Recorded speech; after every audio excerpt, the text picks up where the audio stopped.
ఫణీంద్ర అయితే ఇంకా బాలా తాగే ప్రోటీన్ షేక్లో అయితే ఒక మందు కలిపేసి అయితే ఇస్తాడనమాట బాలాకి.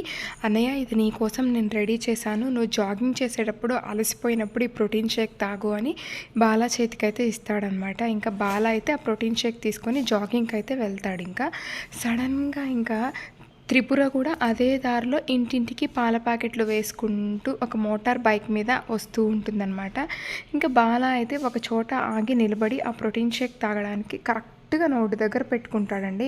ఇంకా అదే దారిలో బండి మీద వస్తున్న త్రిపుర అయితే వచ్చేసి ఇంకా మన బాలాకైతే డాష్ ఇస్తుంది బండితోటి. అంతే, బాలా చేతిలో ఉన్న ప్రోటీన్ షేక్ అయితే కింద పడిపోయి బాటిల్ కూడా విరిగిపోతుంది అనమాట.